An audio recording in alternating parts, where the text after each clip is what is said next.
On a quiet morning in rural Oklahoma, a bank opened its doors like any other day.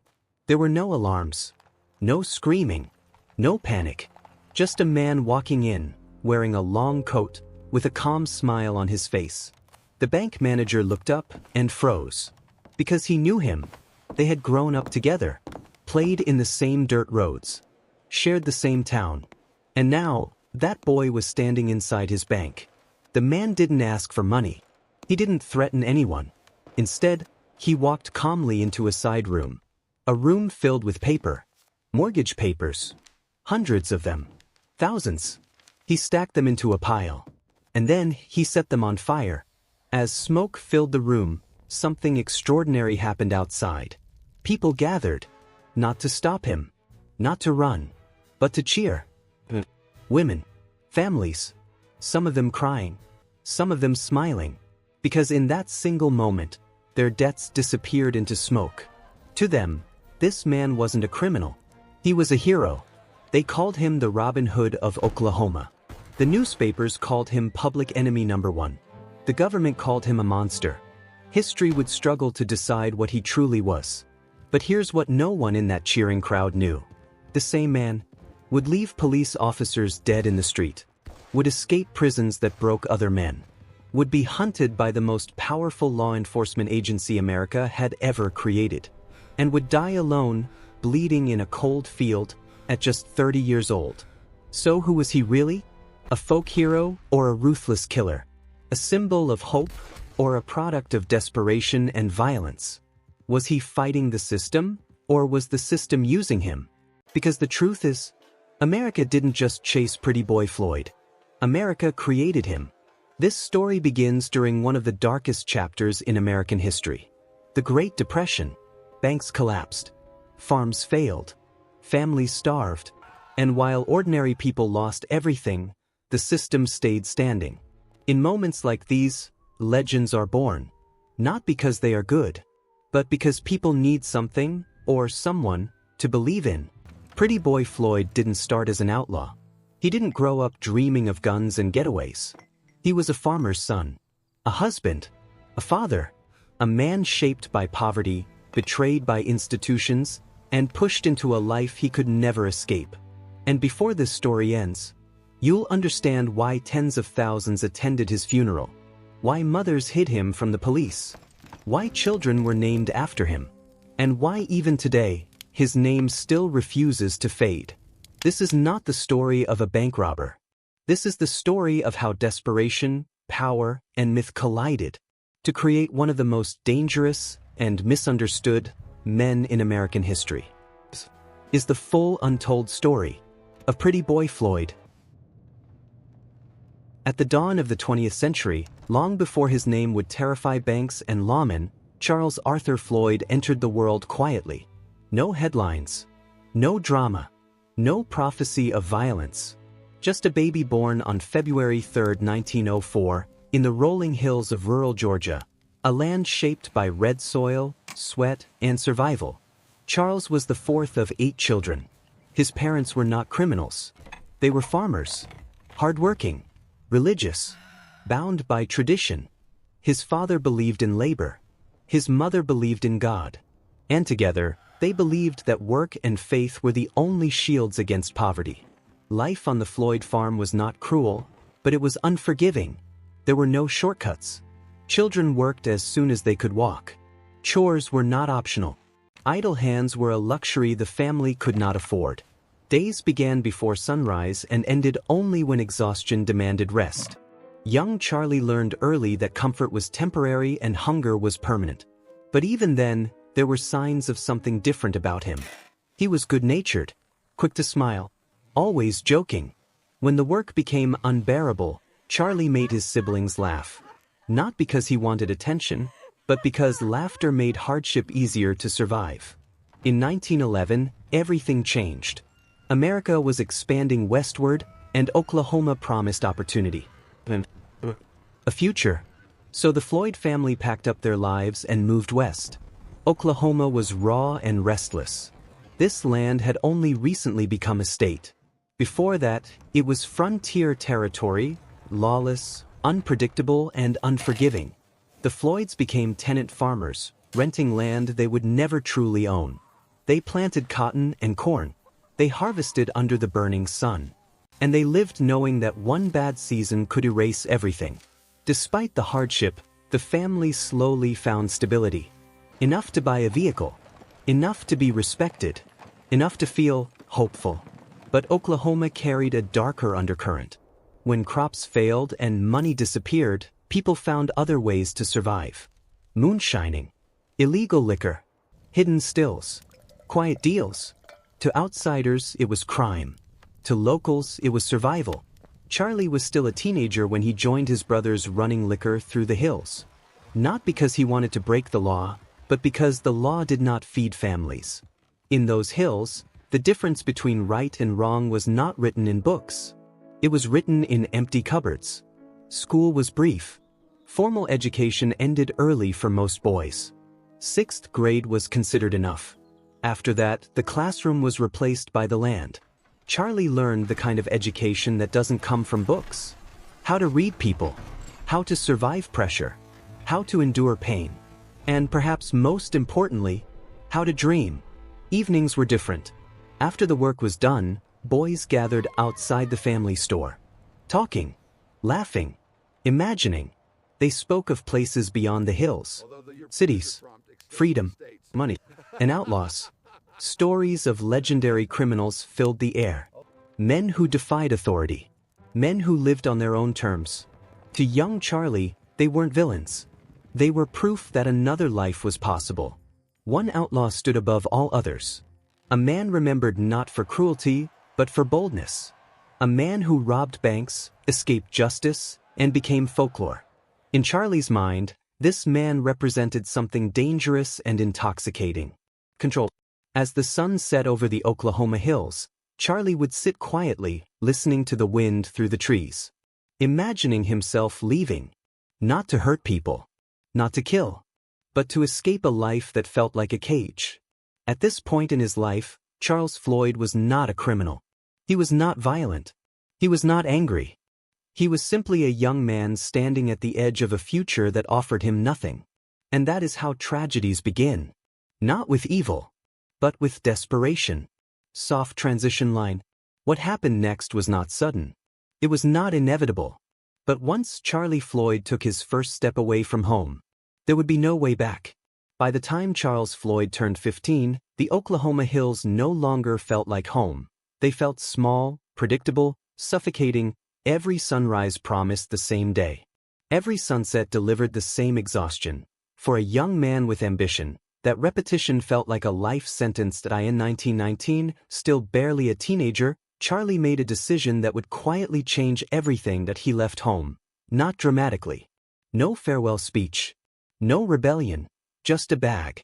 A few clothes. And a promise to return soon. That he joined traveling harvest crews, seasonal labor. Men who moved from farm to farm, state to state, living wherever work appeared. To his parents, this looked like honest labor. To Charlie, it was freedom. But the harvest crews were not made of farmers. They were drifters. Men running from debt. Men running from the law. Men running from themselves. And these men became Charlie's teachers.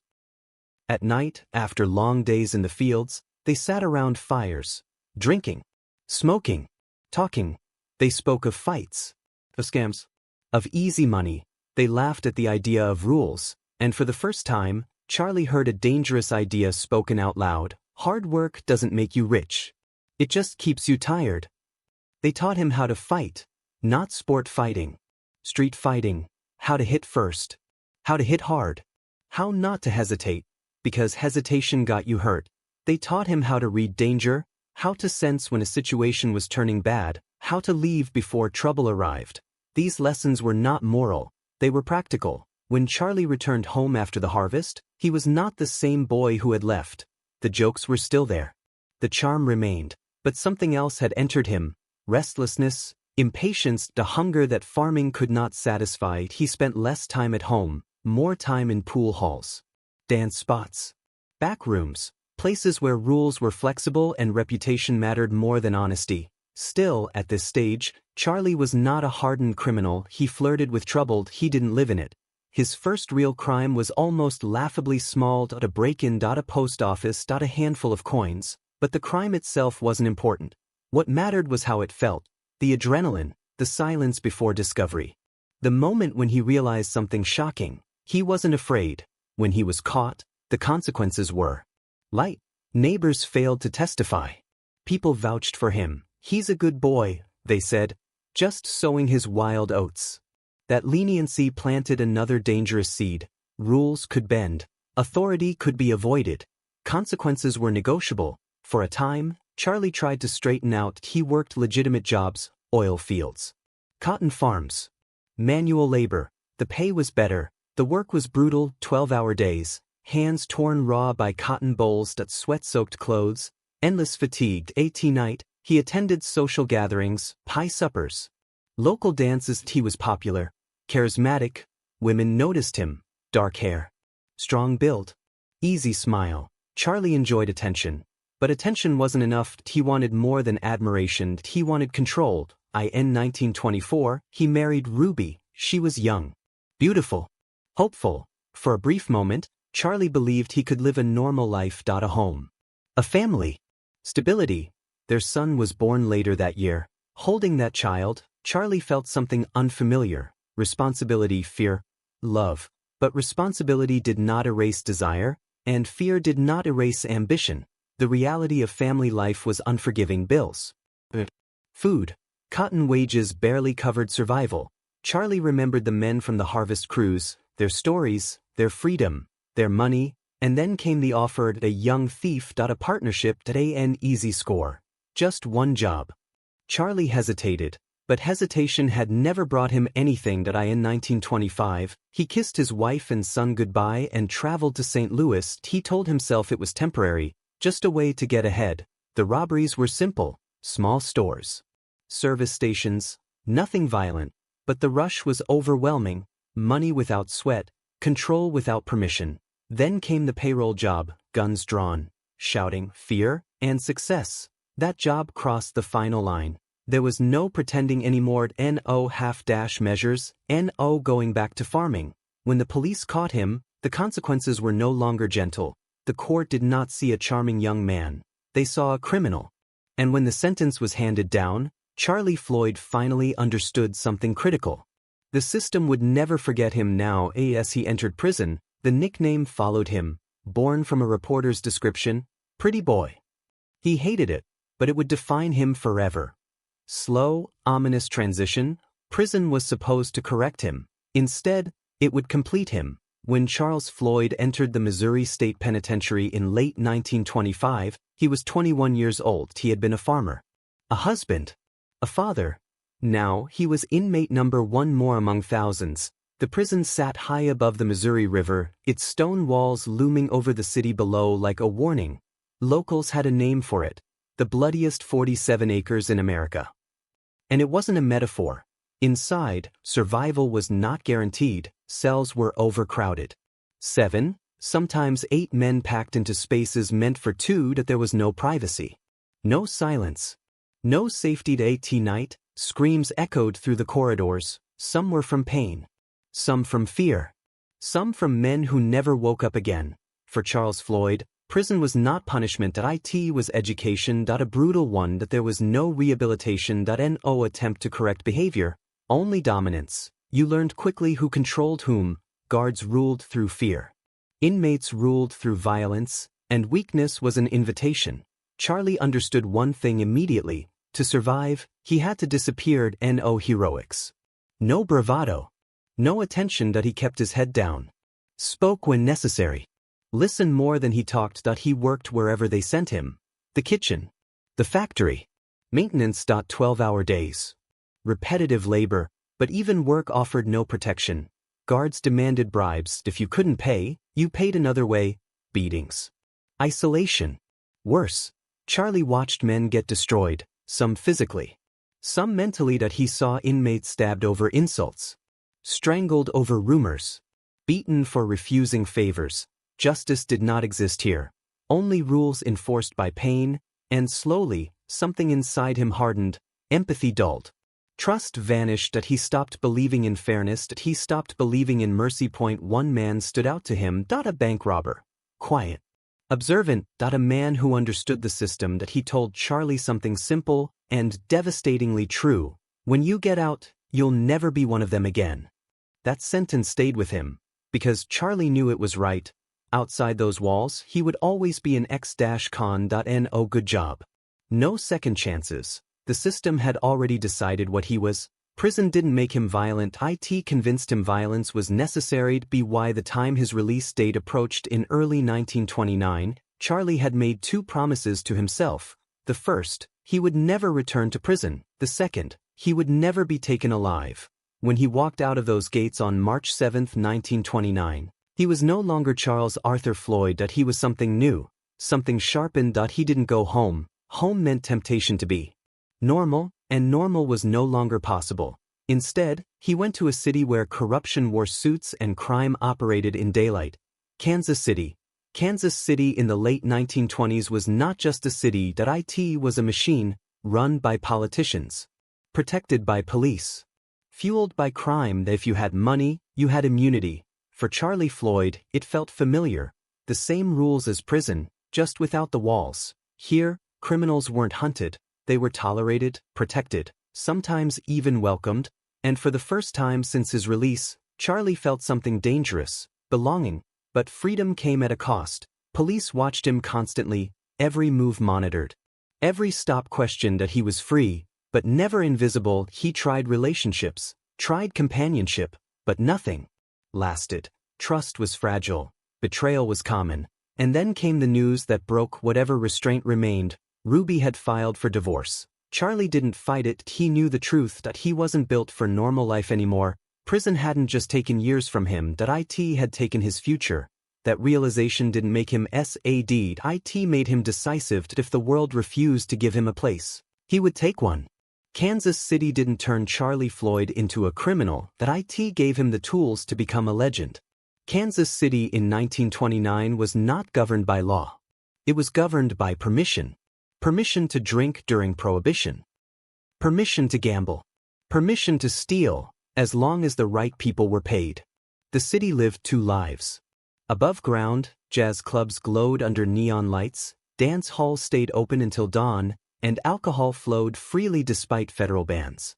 Below the surface, politicians, police, and criminals worked together in a carefully balanced system of corruption. At the center of it all was power.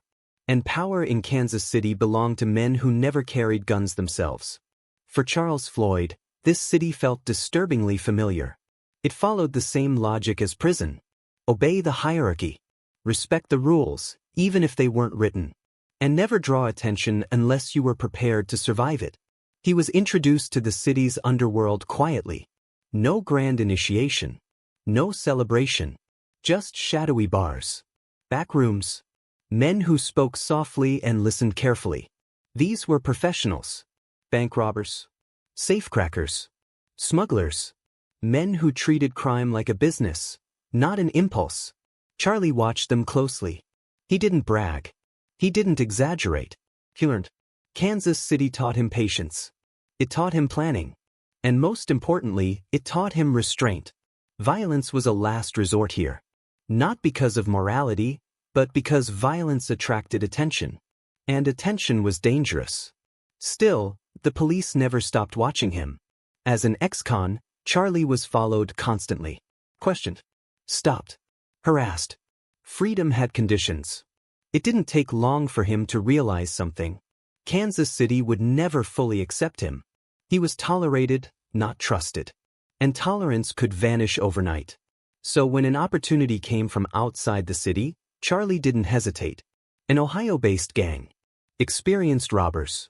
Men who needed someone calm under pressure. Charlie joined them.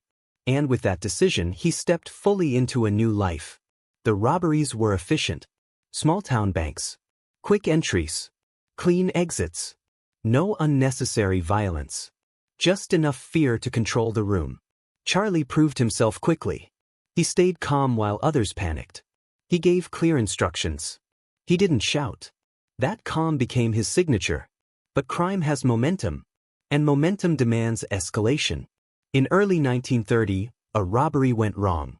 Police arrived faster than expected. Shots were fired. An officer fell. For the first time, Charlie Floyd crossed a line that could never be erased. The newspapers didn't hesitate. The nickname returned. Pretty Boy Floyd. This time, it wasn't playful. It was infamous. The public reaction was strange. Some condemned him immediately. Others didn't. In struggling communities, banks were not symbols of security. They were symbols of loss. Foreclosures, evictions, broken families. To many, bank robbers weren't monsters. They were symptoms. When Charlie was captured again later that year, the courts showed no mercy.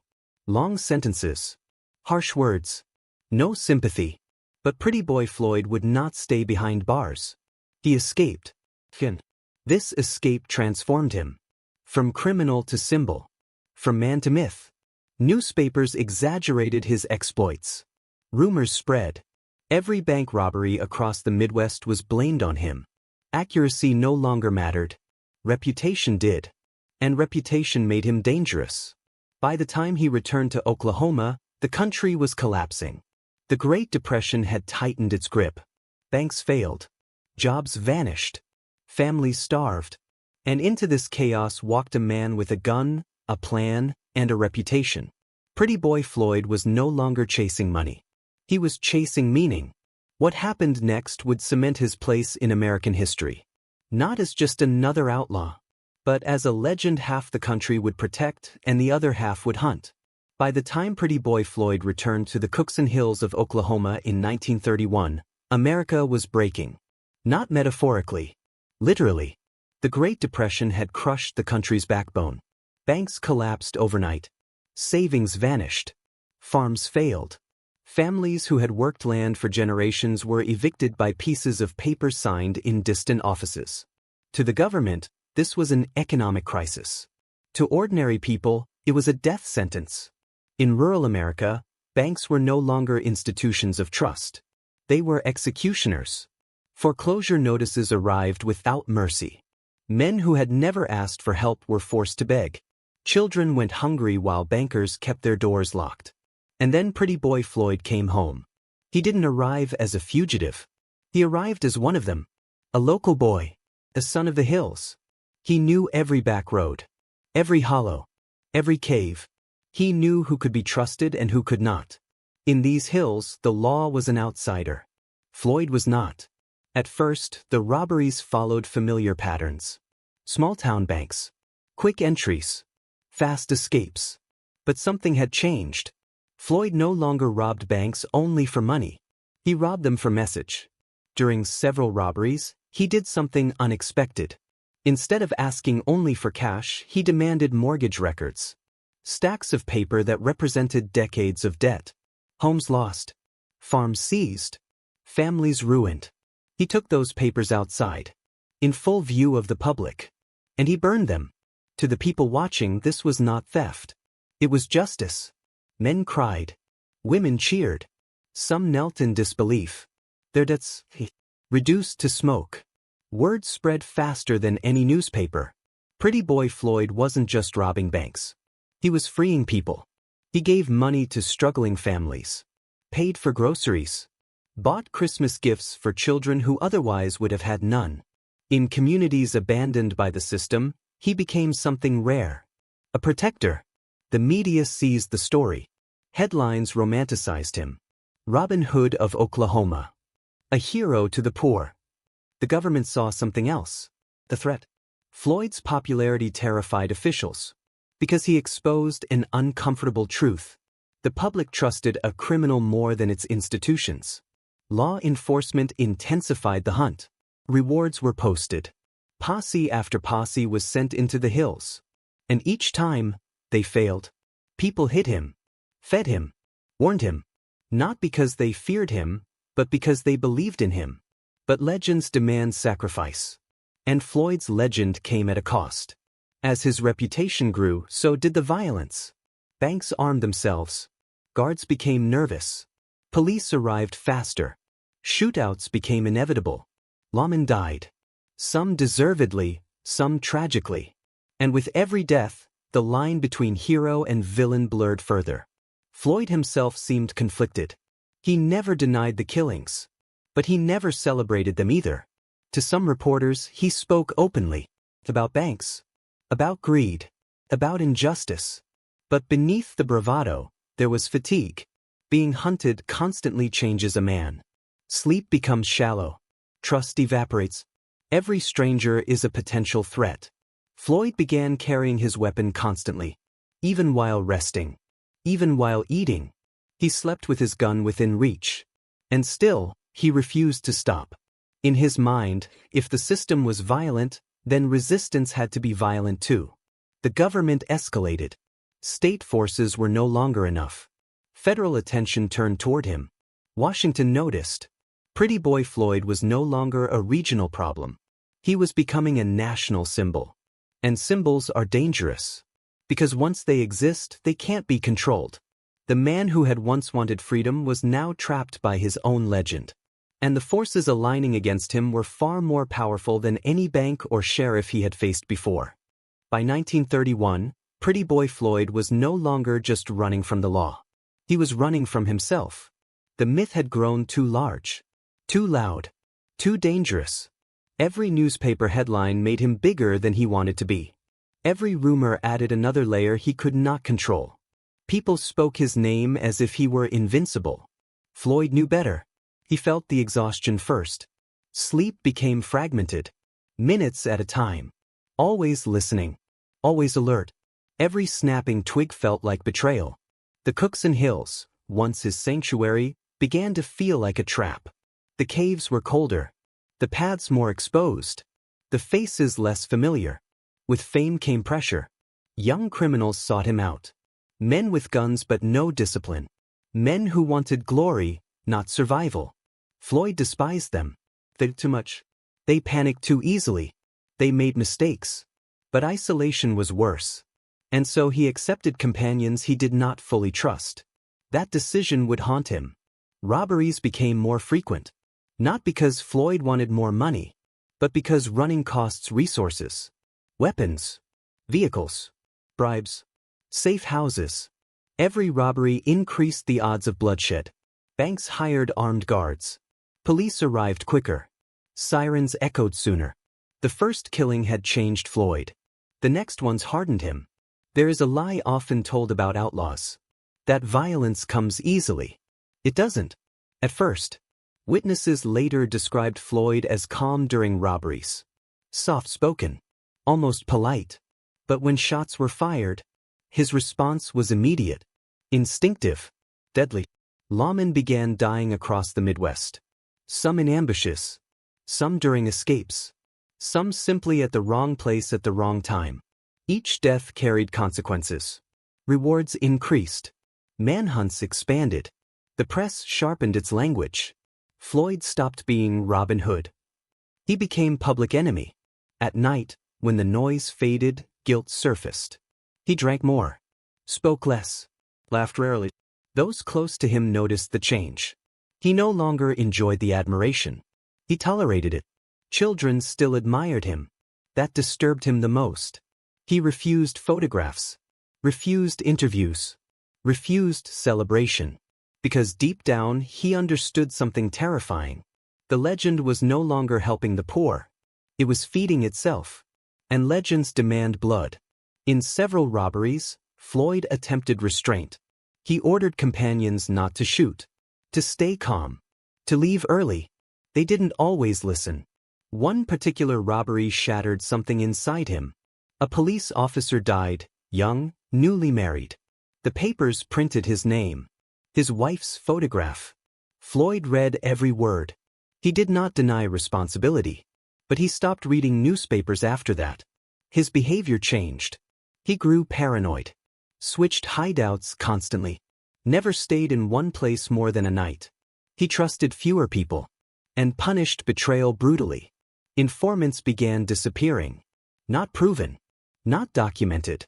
But rumored. The line between survival and cruelty blurred. By late 1932, Floyd was no longer operating as part of organized crews. He worked with small, rotating groups, sometimes alone. Loneliness became constant. The FBI took full control of the hunt. This was no longer about robberies. It was about authority. J. Edgar Hoover needed a symbol, a public enemy to justify federal expansion. Floyd fit perfectly. Posters appeared nationwide. Rewards reached staggering amounts. His face became instantly recognizable. Ironically, this made survival harder. Not because people stopped helping him, but because too many people claimed to know him.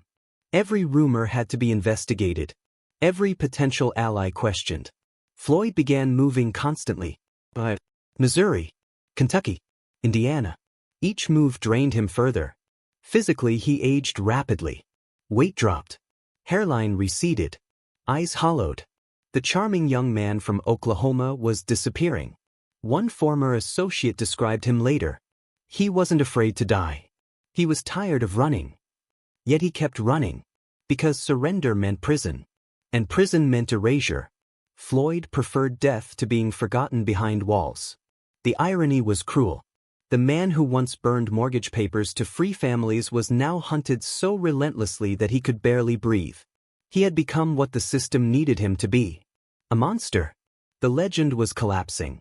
And when legends collapse, they don't fade quietly. They explode. By 1933, the pursuit of Pretty Boy Floyd was no longer about crime. It was about control. America was changing. The old system of local sheriffs and posses was failing. Criminals crossed state lines faster than lawmen could follow. Jurisdiction ended where borders began. And the public was watching. For J. Edgar Hoover, this was an opportunity. Not just to stop criminals, but to reshape American law enforcement itself. The Federal Bureau of Investigation was still young. Underfunded. Underpowered. Questioned. Hoover needed enemies big enough to justify federal power. John Dillinger, Babyface Nelson, and Pretty Boy Floyd. Floyd was perfect. Not because he was the most dangerous, but because he was the most symbolic. A criminal loved by the poor was a direct threat to authority. Hoover understood something critical. You don't defeat a legend with bullets. You defeat it with narrative. The FBI launched a media campaign. Newspapers were fed stories. Radio broadcasts repeated his name. Every robbery, real or imagined, was blamed on Floyd. Accuracy didn't matter. Fear did. Slowly, public opinion began to shift. People who once protected him began to hesitate. Helping Floyd now meant federal prison. The FBI also changed tactics. Instead of chasing Floyd, they hunted his connections. Family, friends, former associates. People were pressured, threatened. Some were paid. Others were promised freedom. Betrayal became currency. Floyd felt it immediately. Doors closed where they once opened. Warnings came too late. Faces he trusted avoided eye contact. He stopped sleeping indoors. Preferred open fields to enclosed spaces. Believed walls made him vulnerable. The paranoia was no longer irrational. It was survival. In mid-1933, Floyd narrowly escaped several coordinated traps. Roadblocks appeared minutes too early. Raids hit hideouts hours after he left. Someone was talking. Floyd confronted companions. Voices raised. Guns drawn. Trust shattered. Some men disappeared after these confrontations. Others fled. A few turned informant. The circle tightened. The FBI gathered intelligence patiently. They mapped Floyd's movements, tracked patterns, identified habits.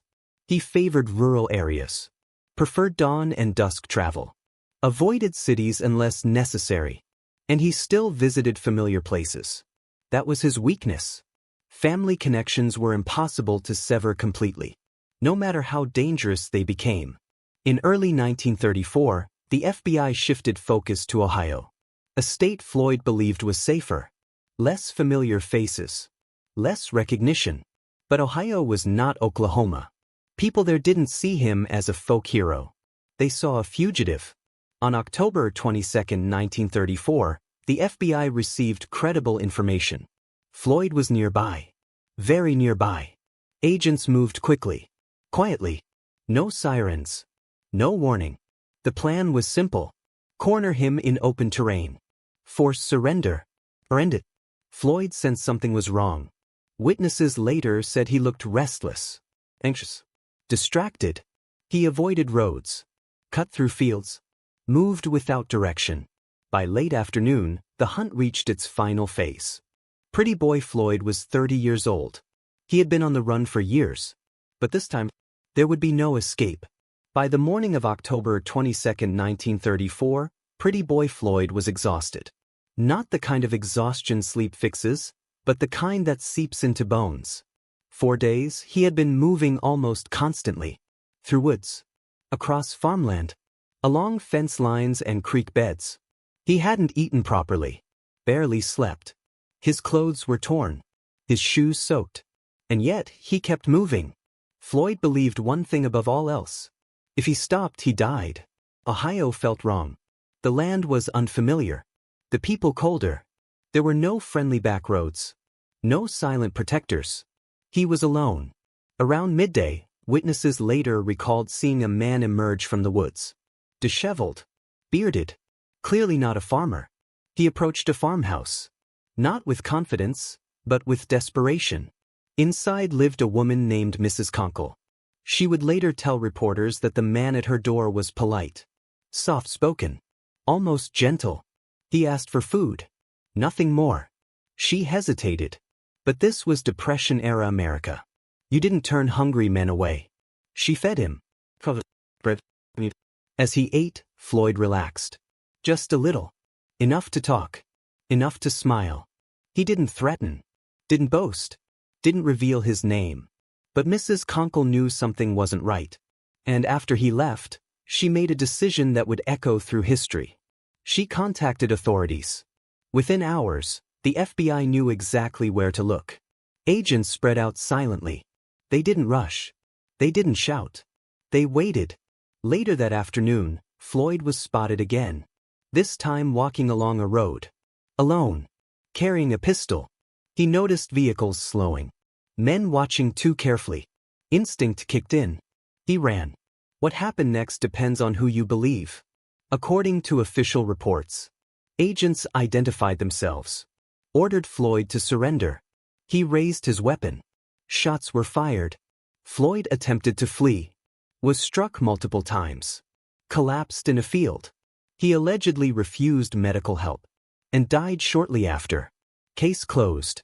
But locals told a different story. A darker one. They claimed Floyd was already wounded. Unable to escape. Barely standing. They said he was surrounded. Outnumbered. That after he fell, agents approached calmly. And then, more shots were fired. Point blank. No warning. No surrender. Execution. Witnesses claimed Floyd raised his hands. Others said he begged. Some said he said nothing at all. The truth? It was never officially investigated. Because Floyd was already dead.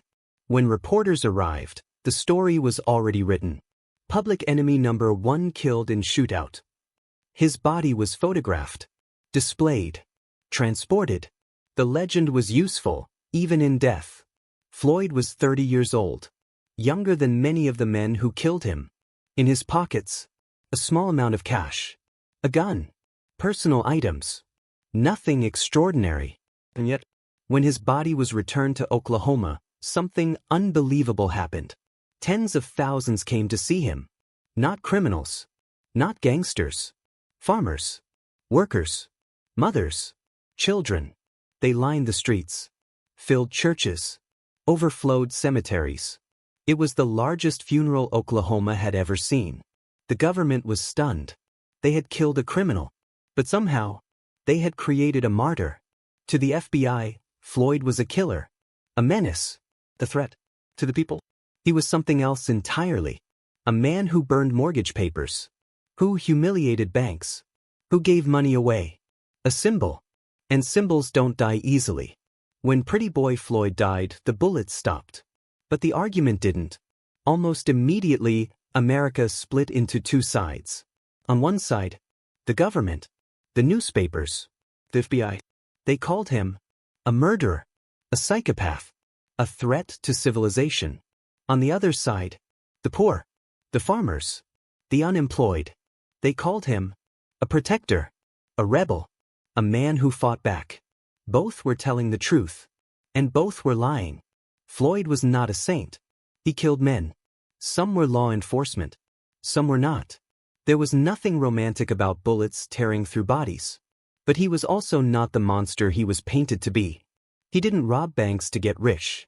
He robbed them to humiliate them. In a time when banks took farms, homes, and futures, Floyd took something back. That mattered. The FBI understood this danger.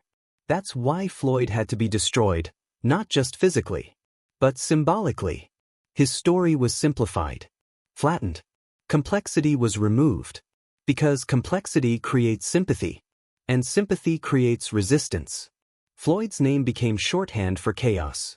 Every unsolved robbery was blamed on him. Every crime needed a villain. And he was convenient. Years later, historians began asking uncomfortable questions. Was Floyd really at the Kansas City massacre? Most evidence says no. Why was he blamed anyway? Because the FBI needed a face. A public enemy. J.